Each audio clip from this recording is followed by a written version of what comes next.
ನಾಳೆ ಜೂನ್ 21 ಶನಿವಾರ ಅತ್ಯಂತ ಶ್ರೇಷ್ಠವಾದ ಜ್ಯೇಷ್ಠ ಮಾಸದ ಕೃಷ್ಣ ಪಕ್ಷದ ಏಕಾದಶಿಯನ್ನು ಆಚರಿಸಲಾಗುತ್ತಿದ್ದು, ಈ ಏಕಾದಶಿಗೆ ಯೋಗಿನಿ ಏಕಾದಶಿ ಎಂದು ಕರೆಯಲಾಗುತ್ತದೆ. ಏಕಾದಶಿಯ ದಿನ ಉಪವಾಸವಿದ್ದು ವಿಷ್ಣುವನ್ನು ಪೂಜಿಸುವುದರಿಂದ ಎಲ್ಲ ಪಾಪಗಳು ಕಳೆದು ಸಂತೋಷದ ಜೀವನ ನಡೆಸಬಹುದು. ನಮ್ಮ ಕಷ್ಟವೆಲ್ಲ ದೂರಾಗಿ ಇಷ್ಟಾರ್ಥಗಳು ನೆರವೇರುವುದು.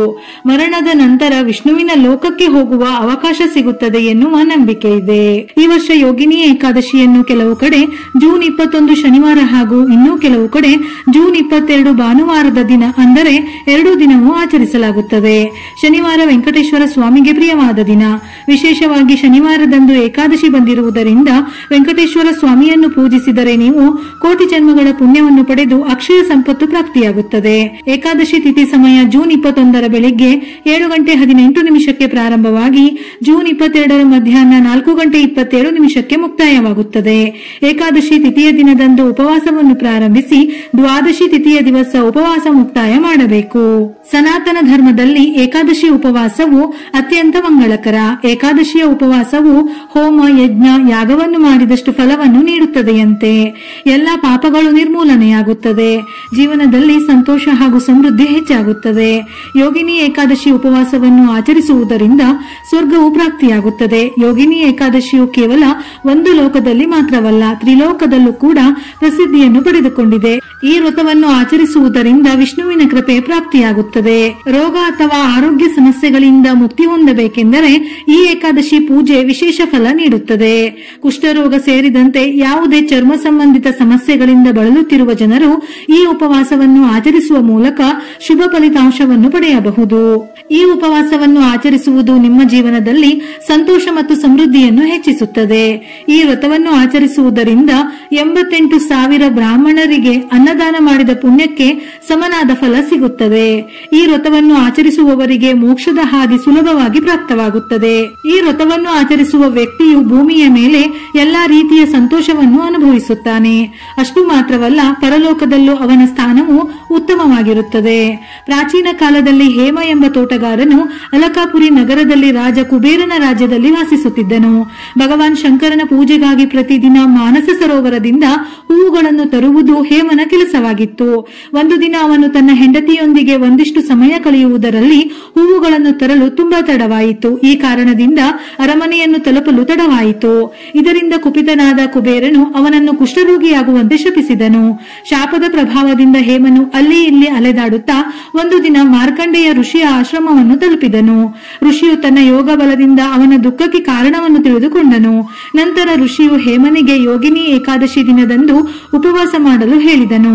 ಉಪವಾಸದ ಪರಿಣಾಮದಿಂದಾಗಿ ಹೇಮನ ಕುಷ್ಠರೋಗವು ಕೊನೆಗೊಂಡು ಮೋಕ್ಷ ಪ್ರಾಪ್ತಿಯಾಯಿತು. ಇದೇ ಯೋಗಿನಿ ಏಕಾದಶಿಯ ವ್ರತದ ಕತೆ. ನಾಳೆಯ ದಿನ ತಪ್ಪದೆ ಈ ಕಥೆಯನ್ನು ಓದಿ ಅಥವಾ ಕೇಳಿದರೂ ಪುಣ್ಯ ಪ್ರಾಪ್ತಿಯಾಗುತ್ತದೆ.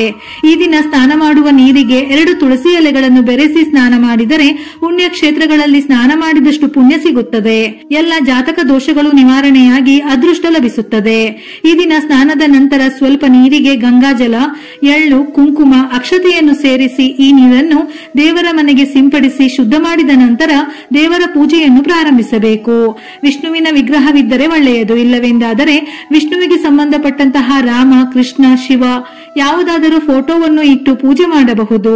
ಅದು ಸಾಧ್ಯವಿಲ್ಲವೆಂದಾದರೆ ವಿಷ್ಣುವನ್ನು ಪ್ರಾರ್ಥಿಸಿ ಮನೆಯಲ್ಲಿ ಪೂಜೆಯನ್ನು ಮಾಡಬಹುದು.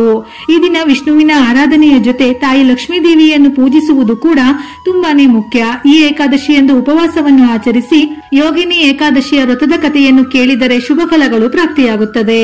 ವಿಷ್ಣುವಿಗೆ ಈ ದಿನ ತುಪ್ಪದ ದೀಪ ಅಥವಾ ಬೆಣ್ಣೆಯಿಂದ ದೀಪವನ್ನು ಹಚ್ಚಿದರೆ ತುಂಬಾನೇ ಶ್ರೇಷ್ಠ.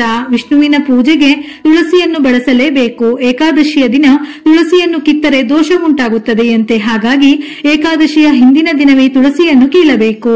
ಯೋಗಿನಿ ಏಕಾದಶಿಯ ದಿನ ಧಾನ್ಯ, ವಸ್ತ್ರ, ಹಣ್ಣು, ಬೆಲ್ಲ, ಎಳ್ಳು ಇವುಗಳನ್ನು ದಾನ ಮಾಡಿದರೆ ತುಂಬಾ ಶ್ರೇಷ್ಠ. ಇದರಿಂದ ಮನೆಯಲ್ಲಿ ಸಂತೋಷ, ಶಾಂತಿ ನೆಲೆಸುತ್ತದೆ. ಏಕಾದಶಿಯಂದು ಮಾಡಿದ ಪೂಜೆಗಳಿಗೆ ದ್ವಿಗುಣ ಪುಣ್ಯ ದೊರೆಯುತ್ತದೆ. ಮನೆಯಲ್ಲಿ ಪೂಜೆ ಮಾಡುವವರಿಗೆ ಅಖಂಡ ರಾಜಯೋಗ ಪ್ರಾಪ್ತಿಯಾಗುತ್ತದೆ. ಈ ಏಕಾದಶಿಯಂದು ಭಕ್ತಿಯಿಂದ ವೆಂಕಟೇಶ್ವರನನ್ನು ಪೂಜಿಸಿದರೆ ನಿಮ್ಮ ಪೂಜೆಗೆ ಅತಿ ಶೀಘ್ರದಲ್ಲೇ ಫಲಗಳು ಪ್ರಾಪ್ತಿಯಾಗುತ್ತದೆ. ಹಾಗಾಗಿ ಏಕಾದಶಿಯಂದು ವೆಂಕಟೇಶ್ವರ ಸ್ವಾಮಿಯನ್ನು ಪೂಜೆ ಮಾಡಿ. ಈ ದಿನ ತಪ್ಪದೆ ಅಕ್ಕಿ ಹಿಟ್ಟಿನಿಂದ 2 ಹಿಟ್ಟಿನ ದೀಪಗಳನ್ನು ತಯಾರಿಸಿ ದೀಪಕ್ಕೆ ಅರಿಶಿನ ಕುಂಕುಮವನ್ನು ಹಚ್ಚಿ ಹಸುವಿನ ತುಪ್ಪವನ್ನು ಸೇರಿಸಿ ಬಿಡಿ ಬಿಡಿಯಾಗಿ 5 ಬತ್ತಿಗಳನ್ನು ಇಟ್ಟು ದೀಪ ಬೆಳಗಿದರೆ ಬಹಳ ಶ್ರೇಷ್ಠ. ಏಕಾದಶಿ ಎಂದು ಹಿಟ್ಟಿನ ದೀಪವನ್ನು ಬೆಳಗಿದರೆ ಲಕ್ಷ್ಮಿಯ ಅನುಗ್ರಹವು ಕೂಡ ಪ್ರಾಪ್ತಿಯಾಗುತ್ತದೆ. ಹಳದಿ ಹೂವು ಹಣ್ಣುಗಳನ್ನು ದೇವರ ನೈವೇದ್ಯಕ್ಕೆ ಅರ್ಪಿಸಬೇಕು. ಇದರ ಜೊತೆಯಲ್ಲಿ ಈ ದಿನ ಪಂಚಾಮೃತವನ್ನು ತಯಾರಿಸಿ ತುಳಸಿ ದಳವನ್ನು ಸೇರಿಸಿ ನೈವೇದ್ಯ ಮಾಡಬೇಕು.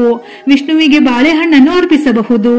ಈ ದಿನ ಪೂಜೆಯ ನಂತರ ಅರಿಶಿನ ಕುಂಕುಮ ಬಾಳೆಹಣ್ಣನ್ನು ದಾನವಾಗಿ ನೀಡಿದರೆ ತುಂಬಾ ಒಳ್ಳೆಯದು. ಪೂಜೆಯ ನಂತರ ಗೋವಿಗೆ ಗೋಗ್ರಾಸದ ಜೊತೆ ಬಾಳೆಹಣ್ಣನ್ನು ನೀಡಿ ಇದರಿಂದ ಏನಾದರೂ ಕಂಟಕವಿದ್ದರೆ ಪರಿಹಾರವಾಗುತ್ತದೆ. ತುಳಸಿ ಗಿಡಗಳನ್ನು ನೆಟ್ಟು ನೀರುಣಿಸುವುದು, ತುಳಸಿ ಗಿಡದ ಬಳಿ ದೀಪವನ್ನು ಬೆಳಗುವುದು ಶುಭದಾಯಕ. ಈ ದಿನ ಬಡವರಿಗೆ ಆಹಾರ ನೀಡಿ ನಿರ್ಗತಿಕರಿಗೆ ನಿಮ್ಮಿಂದ ಆಗುವ ಸಹಾಯ ಮಾಡಿ.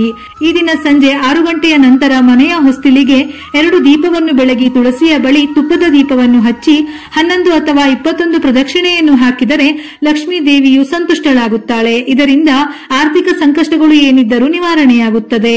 ನಾಳೆಯ ದಿನ ಆಲದ ಮರಕ್ಕೆ ನೀರನ್ನು ಅರ್ಪಿಸಿ ಪ್ರದಕ್ಷಿಣೆ ಹಾಕಿ ತುಪ್ಪದ ದೀಪ ಅಥವಾ ಸಾಸಿವೆ ಎಣ್ಣೆಯಿಂದ ದೀಪ ಬೆಳಗಿ, ಏಕೆಂದರೆ ಶ್ರೀ ವಿಷ್ಣು ಆಲದ ಮರದಲ್ಲಿ ನೆಲೆಸಿರುತ್ತಾನೆ ಎಂದು ಹೇಳುತ್ತಾರೆ. ಈ ದಿನ ವಿಷ್ಣು ಸಹಸ್ರನಾಮವನ್ನು ಪಠಿಸಲು ತುಂಬಾ ಮಂಗಳಕರವಾದ ದಿನ. ಹಾಗಾಗಿ ತಪ್ಪದೆ ವಿಷ್ಣು ಸಹಸ್ರನಾಮವನ್ನು ಪಠಿಸಿ ಅಥವಾ ನಾರಾಯಣ ಕವಚವನ್ನು ಸಹ ಪಠಿಸಬಹುದು ಅಥವಾ ಕೇಳಬಹುದು. ಇಲ್ಲವೆಂದಾದರೆ ಓಂ ಹ್ರೀಂ ಶ್ರೀಂ ಲಕ್ಷ್ಮೀ ವಾಸುದೇವಾಯ ನಮಃ, ಓಂ ನಮೋ ಭಗವತಿ ವಾಸುದೇವಾಯ, ಓಂ ವಿಷ್ಣವೇ ನಮಃ, ಓಂ ಗೋವಿಂದಾಯ ನಮಃ ಇವುಗಳಲ್ಲಿ ಯಾವುದಾದರೂ ಮಂತ್ರವನ್ನು 21 ಬಾರಿ ಅಥವಾ 108 ಬಾರಿ ತಪ್ಪದೆ ಜಪಿಸಿ. ನಾಳೆಯ ದಿನ ಸಾಧ್ಯವಾದಷ್ಟು ವಿಷ್ಣುವಿನ ಆರಾಧನೆಯನ್ನು ಮಾಡಬೇಕು. ಇದರ ಜೊತೆಯಲ್ಲಿ ಒಮ್ಮೆಯಾದರೂ ವಿಷ್ಣು ಸಹಸ್ರನಾಮವನ್ನು ಪಠಿಸಿ. ಸಾಧ್ಯವಿಲ್ಲವೆಂದಾದರೆ ತಪ್ಪದೆ ವಿಷ್ಣು ಸಹಸ್ರನಾಮವನ್ನು ಕೇಳಿ. ಇದರಿಂದ ಪ್ರತಿಯೊಂದು ದೋಷಗಳು ಪರಿಹಾರವಾಗುತ್ತವೆ. ವಿಷ್ಣು ಸಮೇತ ಲಕ್ಷ್ಮಿಯ ಅನುಗ್ರಹದಿಂದ ಪ್ರತಿಯೊಂದು ಪಾಪಗಳು ನಾಶವಾಗಿ ಸುಖ ಸಂತೋಷ ನೆಮ್ಮದಿ ನೆಲೆಸುತ್ತದೆ. ವಿಡಿಯೋ ಇಷ್ಟ ಆಗಿದ್ದಲ್ಲಿ ಮರೆಯದೆ ಲೈಕ್ ಕೊಟ್ಟು ನಿಮ್ಮವರಿಗೆ ಶೇರ್ ಮಾಡಿ. ಉಪಯುಕ್ತ ಮಾಹಿತಿಯೊಂದಿಗೆ ಮತ್ತೆ ಭೇಟಿಯಾಗೋಣ.